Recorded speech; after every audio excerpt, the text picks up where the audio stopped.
Você já trabalhou para alguém que drenou toda a sua energia e paixão? Já sentiu aquele aperto no estômago toda manhã antes de ir trabalhar? Esta é a história de como um líder pode destruir ou construir uma equipe inteira. E se você é líder ou sonha ser um dia, esta história vai te mostrar exatamente o tipo de líder que você não deve ser e o tipo de líder que transforma vidas.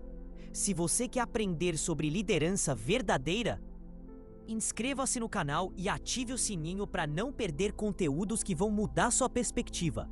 Agora, vamos começar. Pedro chegava ao trabalho todas as manhãs com um nó no estômago. A empresa de tecnologia onde trabalhava como desenvolvedor deveria ser um lugar estimulante, cheio de inovação e criatividade. Mas sob a liderança de Marcos, seu gerente, tornara-se um ambiente sufocante e desmotivador. Marcos era o tipo de chefe que acreditava que pressão constante e crítica eram ferramentas de gestão eficazes. Reuniões começavam com ele apontando erros publicamente, sem nunca reconhecer acertos. E-mails dele chegavam a todas as horas, com tom acusatório e demandas impossíveis. Criar uma cultura de medo onde ninguém se atrevia a propor ideias novas com receio de humilhação. Pedro observava os colegas ao redor, ombros caídos, conversas em sussurros. Olhares de esgotamento. A equipe, que anos atrás havia sido reconhecida como uma das mais produtivas da empresa, agora tinha a maior taxa de rotatividade. Pessoas talentosas pediam demissão regularmente, preferindo salários menores em outros lugares a permanecer naquele ambiente tóxico. Ele mesmo havia pensado em sair inúmeras vezes. Mas havia um projeto pelo qual era apaixonado, colegas com quem se importava, e uma parte dele que se recusava a deixar que um chefe ruim o expulsasse de um trabalho que antes amava. Ainda assim, sentia sua motivação e criatividade murchando dia após dia. Certa manhã, após uma reunião particularmente humilhante onde Marcos criticou Pedro na frente de toda a equipe por um erro menor, ele saiu da sala sentindo-se pequeno e incompetente. Trancou-se no banheiro e olhou para seu reflexo no espelho.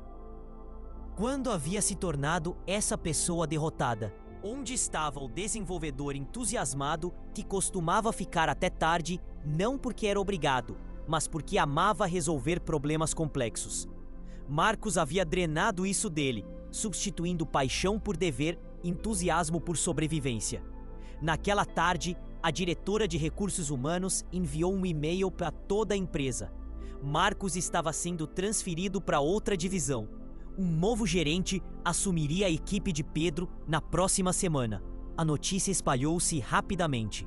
E pela primeira vez em meses, Pedro viu algo nos rostos dos colegas que parecia esperança cautelosa.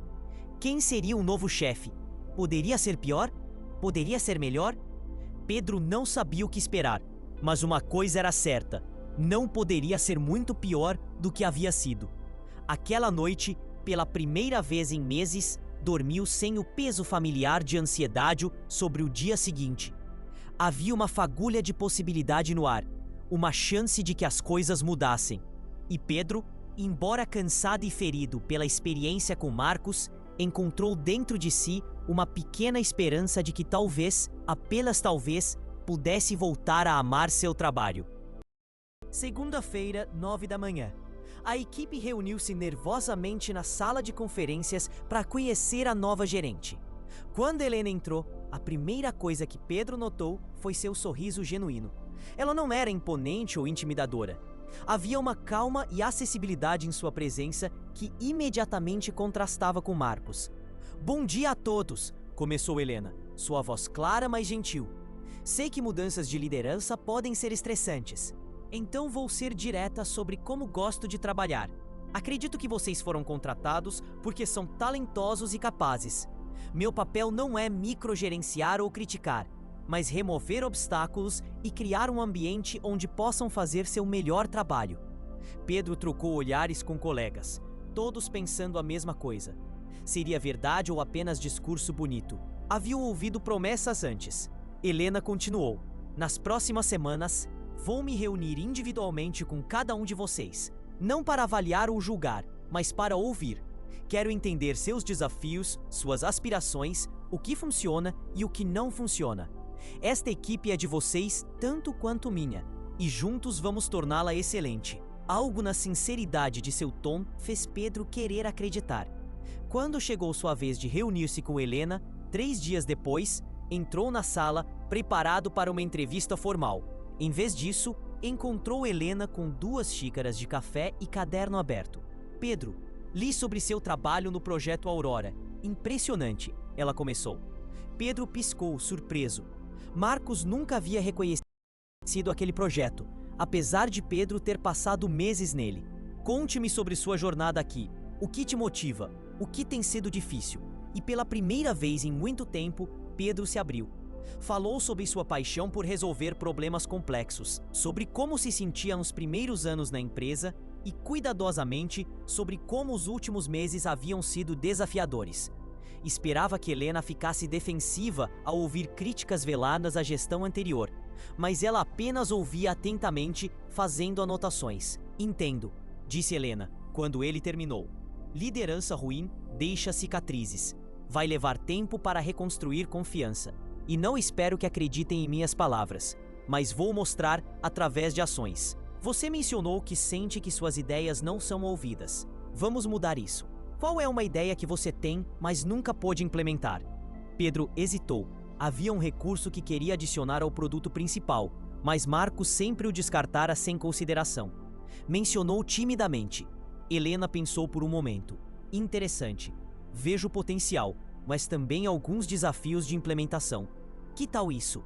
Dedique 20% do seu tempo nas próximas 2 semanas explorando a viabilidade. Depois apresente para a equipe. Se fizer sentido, terá meu apoio para implementar. Pedro saiu daquela reunião sentindo algo estranho e esquecido. Empolgação. Pela primeira vez em meses, sentia-se visto, ouvido, valorizado. Era cedo demais para saber se Helena seria realmente diferente a longo prazo, mas esse começo era promissor, muito promissor. As semanas seguintes trouxeram mudanças sutis, mas transformadoras. Helena implementou o que chamou de sextas-feiras de inovação. Toda a equipe podia dedicar as tardes de sexta-feira a projetos pessoais ou explorar ideias novas. Marcos teria considerado isso desperdício de tempo, mas Helena acreditava que criatividade precisava de espaço para respirar. Ela também mudou completamente o tom das reuniões. Em vez de começar apontando erros, iniciava reconhecendo vitórias da semana, mesmo as pequenas. Júlia, excelente solução para o bug que estava nos atrasando. Carlos, obrigada por ajudar o estagiário novo. Pedro, vi seus primeiros resultados na pesquisa do novo recurso. Muito promissor.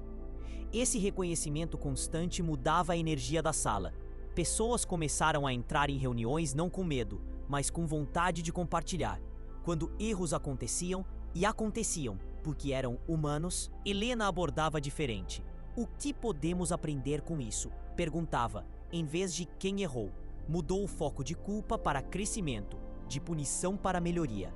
Uma cultura de medo não desaparece da noite para o dia, mas lentamente Pedro via colegas começando a relaxar, arriscar, contribuir. Helena também implementou algo radical para a equipe, limites saudáveis. Enviou um e-mail claro, não esperava respostas a mensagens após 18 horas ou nos fins de semana. A menos que fosse emergência real, raramente era. Vocês têm vidas fora do trabalho, disse em reunião. Equilíbrio não é luxo, é necessário para a sustentabilidade e criatividade. Marcos costumava enviar e-mails às 23 horas e esperar respostas imediatas. Essa mudança simples teve impacto profundo no bem-estar da equipe. Pedro começou a jantar com a família sem checar o telefone constantemente. Dormia melhor. E, ironicamente, sua produtividade aumentou. Não diminuiu. Cérebros descansados funcionavam melhor. Talvez a mudança mais significativa foi como Helena lidava com decisões. Marcos decidia sozinho e comunicava ordens. Helena envolvia a equipe. Quando surgiu uma decisão importante sobre a arquitetura do sistema, ela reuniu todos.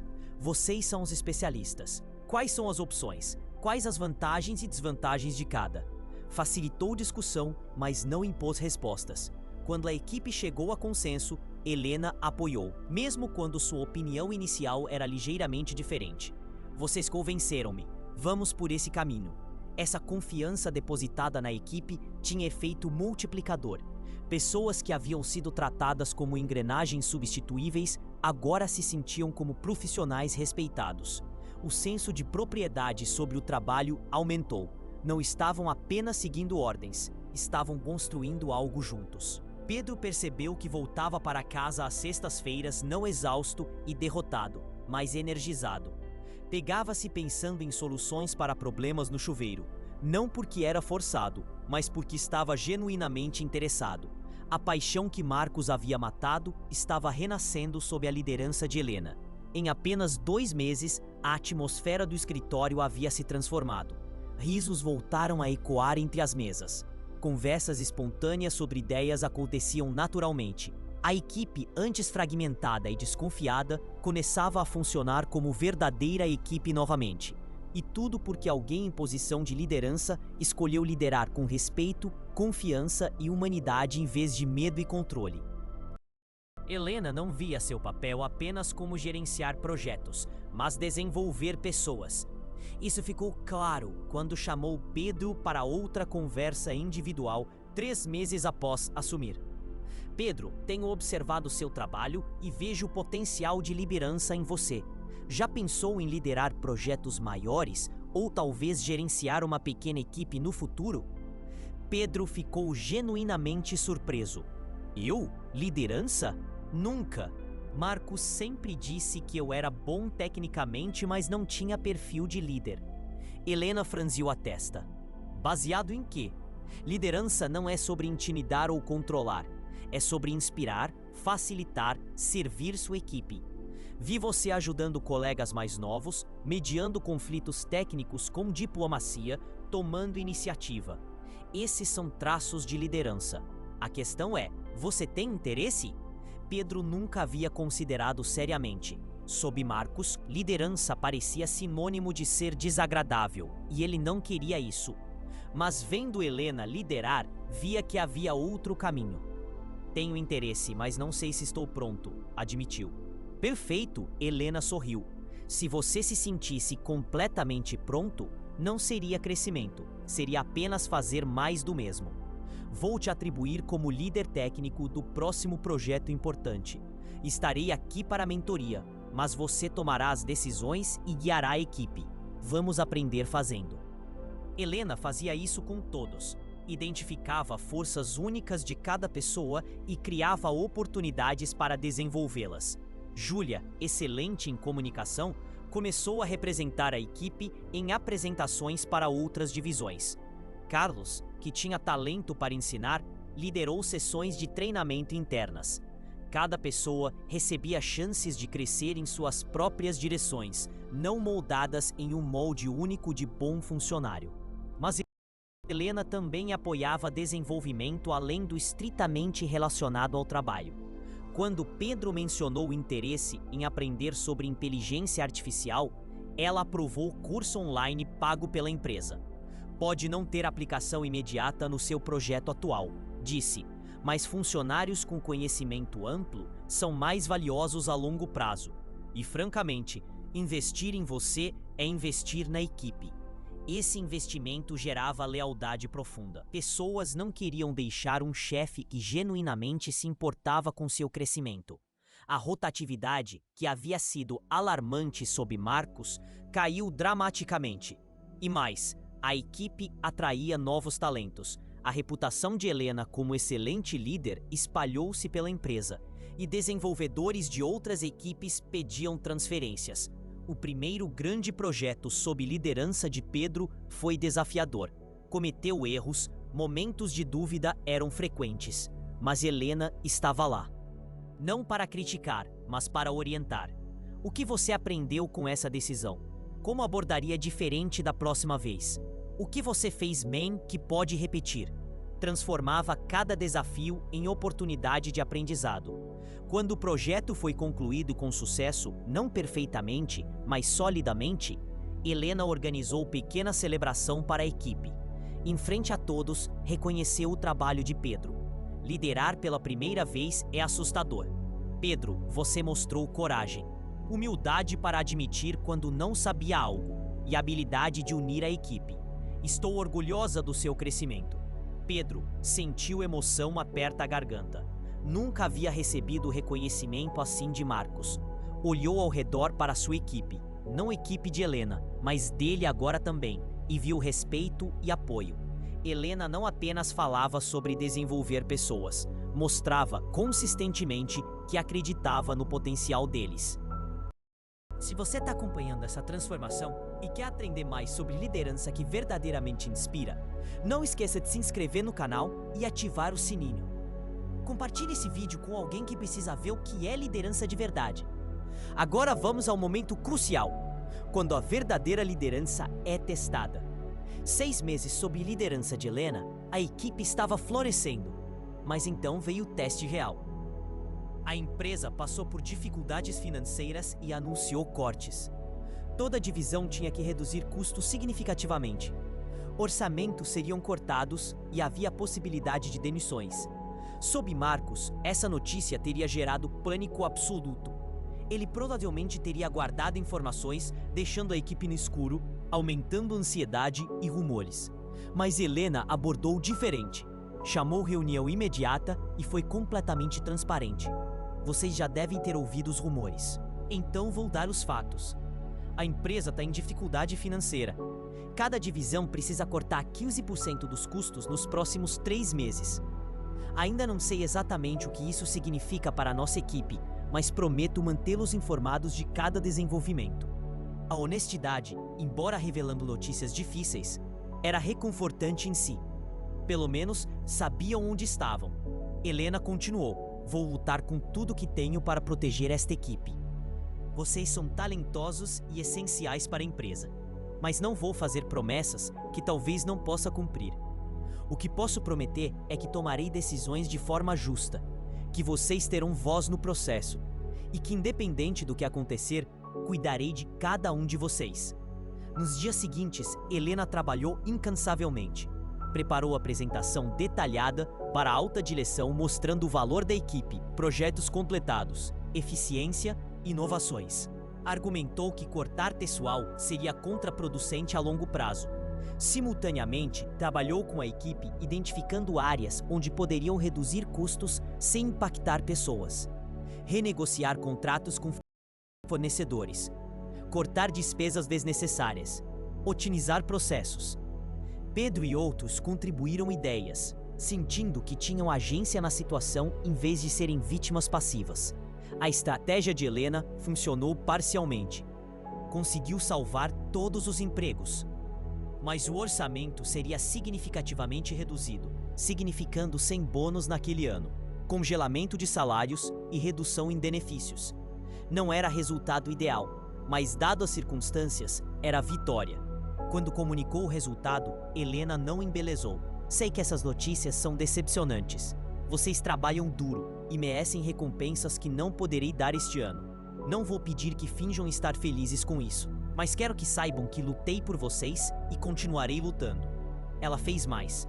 Sabendo que alguns membros da equipe estavam em situações financeiras difíceis, trabalhou individualmente para encontrar soluções. Adiantamentos quando possível.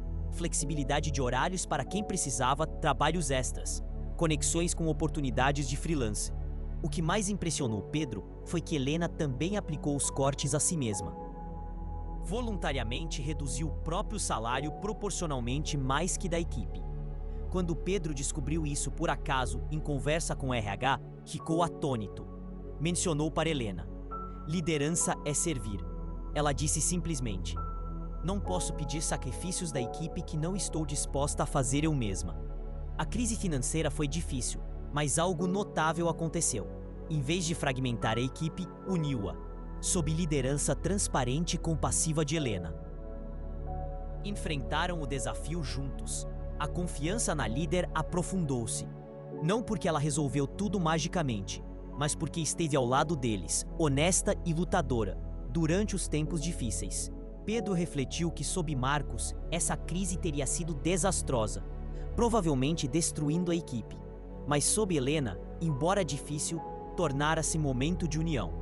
Essa era a diferença que um bom líder fazia. Uma das mudanças mais transformadoras que Helena trouxe foi a cultura de feedback.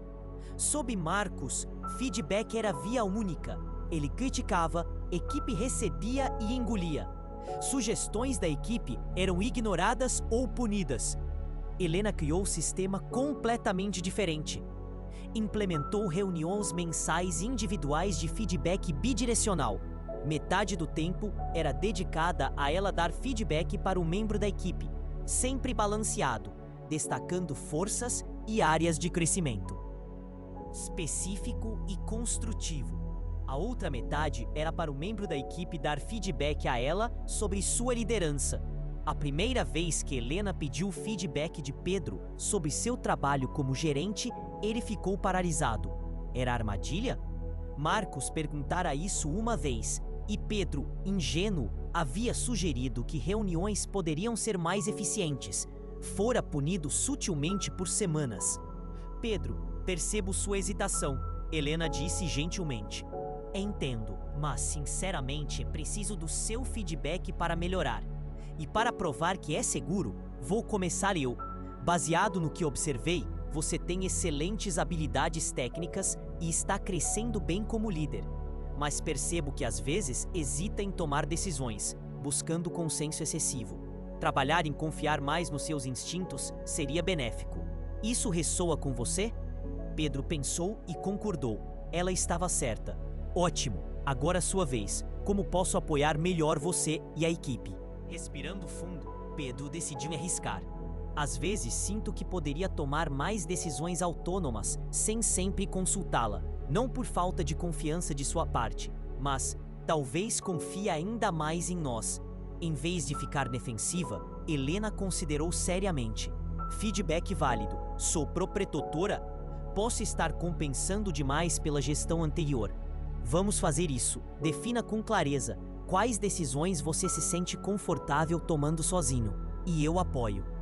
Intervindo apenas se você pedir. Justo? Pedro saiu daquela conversa atônito. Feedback não apenas fora recebido, mas acionado. E ele não fora punido. Fora ouvido. Helena também criou canais anônimos de feedback. Formulário online mensal, onde a equipe podia dar sugestões ou levantar preocupações sem se identificar.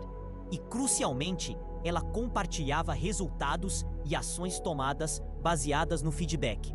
3 pessoas mencionaram que nossos stand-ups matinais estão muito longos. Testamos reduzir para 10 minutos e focar apenas em bloqueadores.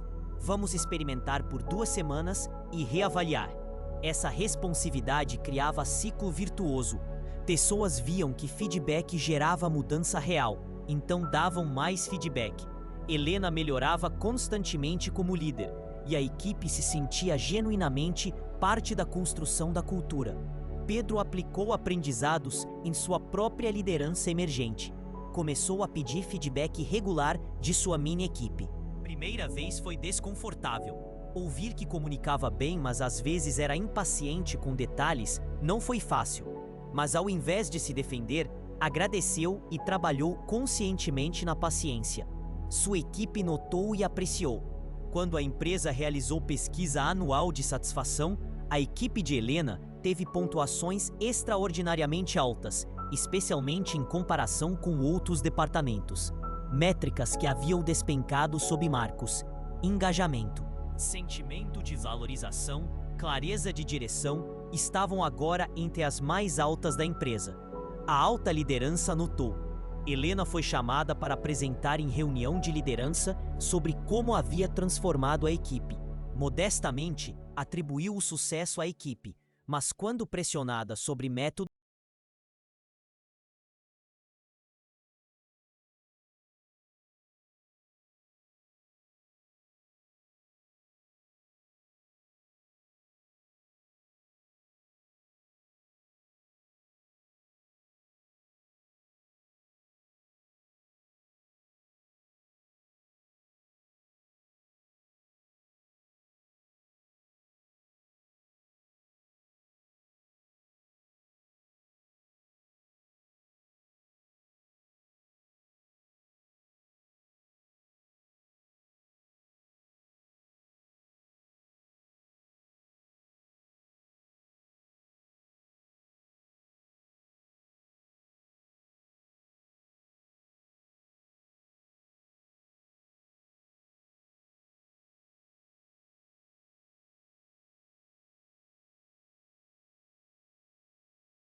Estamos criando ferramentas que permitem que pessoas façam trabalho extraordinário.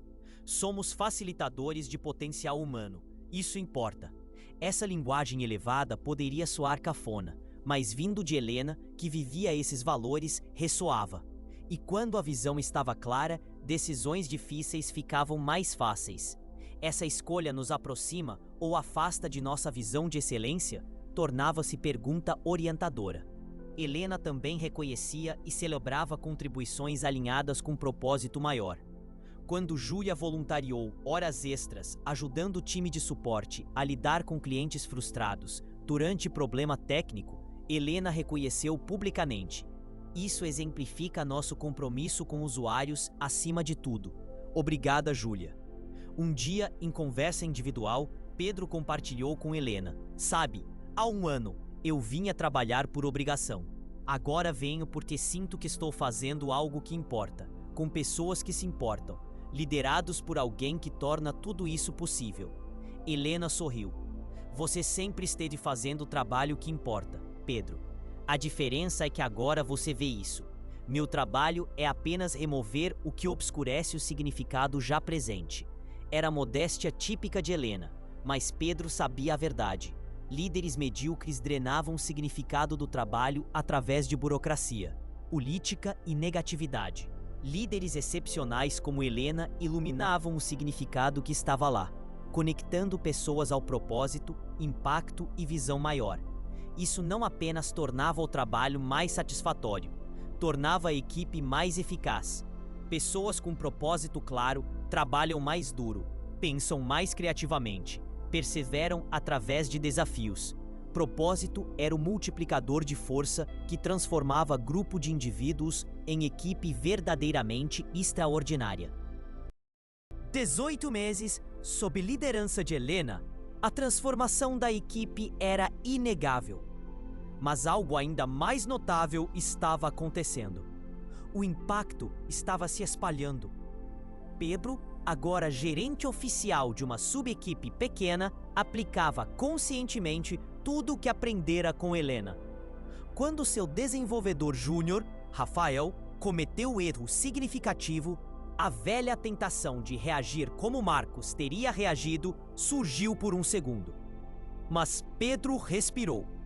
Lembrou-se de como Helena o tratara quando falhara e escolheu diferente. "Rafael, vamos entender o que aconteceu e como podemos evitar no futuro", disse calmamente.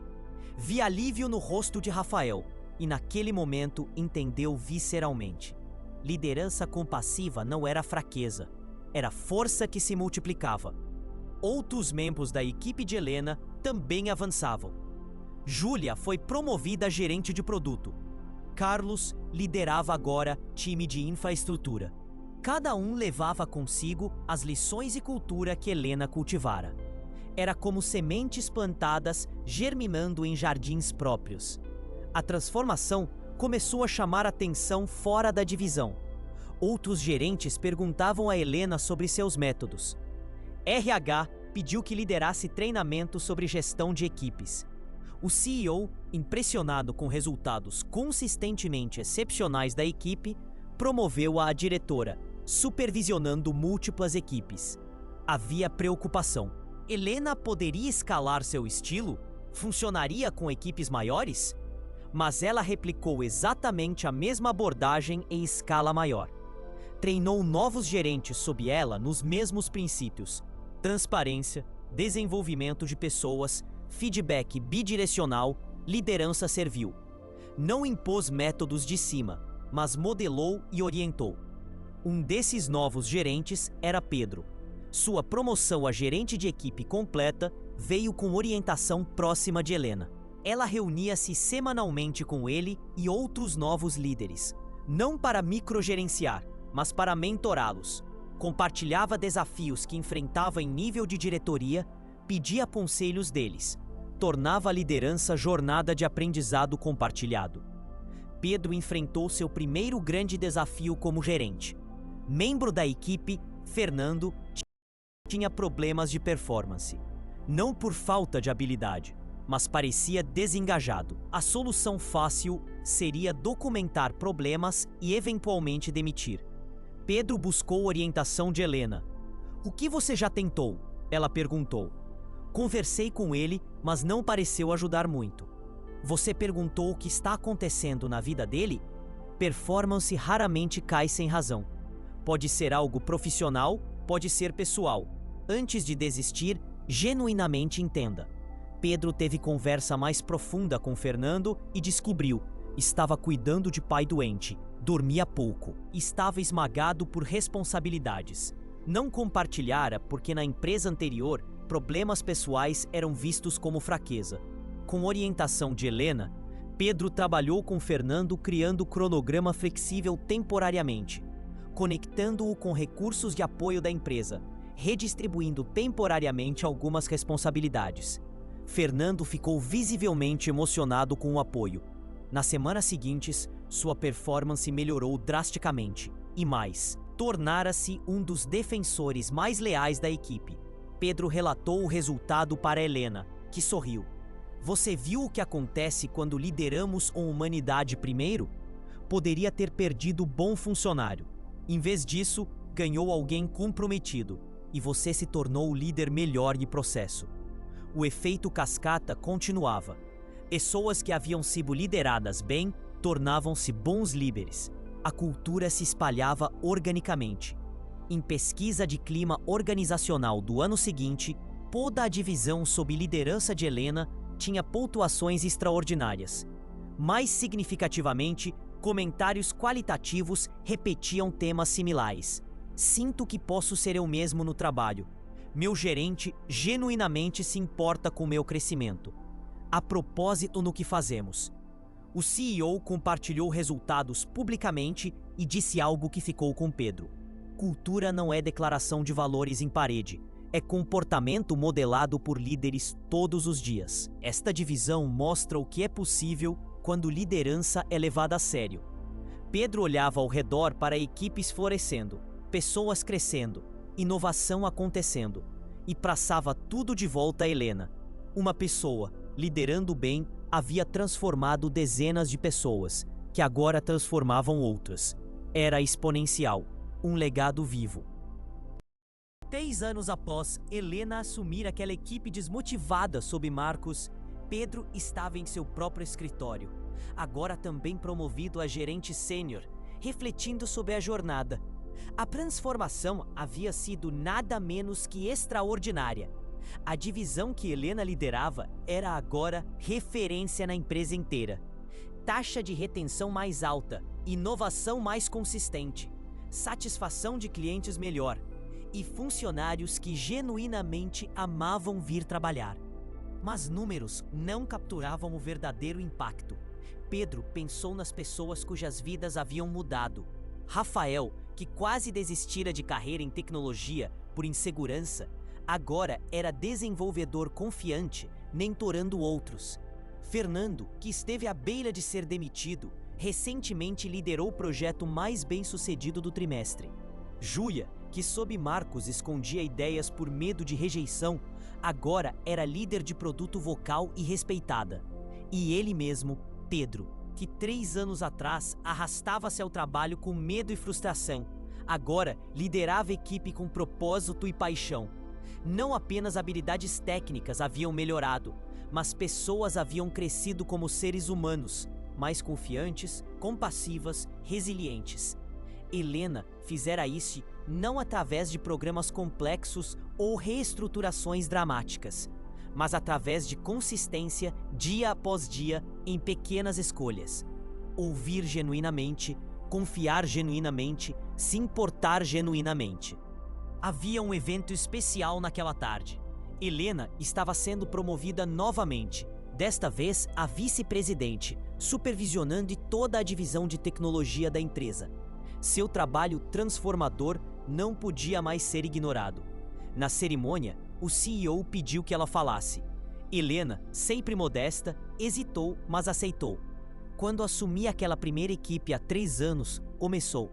Estavam machucados, desconfiados, desmotivados. Não porque eram pessoas ruins ou profissionais ruins, mas porque liderança anterior não os via como humanos inteiros, apenas recursos a serem explorados. Minha única estratégia foi escolher ver e tratar cada pessoa com dignidade que todo ser humano merece. Olhou diretamente para Pedro e outros da equipe original. O crédito não é meu, é deles. Tiveram coragem de confiar novamente, de se abrir, de tentar. E agora estão fazendo o mesmo por outros. Isso é o verdadeiro legado. Não o que eu fiz, mas o que eles agora fazem. Após a cerimônia, Pedro aproximou-se de Helena. Você mudou minha vida, disse simplesmente. Não apenas carreira, mas quem eu sou como líder, como colega, até como pai. Aprendi com você que força real não está em controlar, mas em capacitar. Não em ter todas as respostas, mas em fazer as perguntas certas. Não em ser servido, mas em servir. Helena abraçou. E agora você está ensinando isso a outros. O ciclo continua.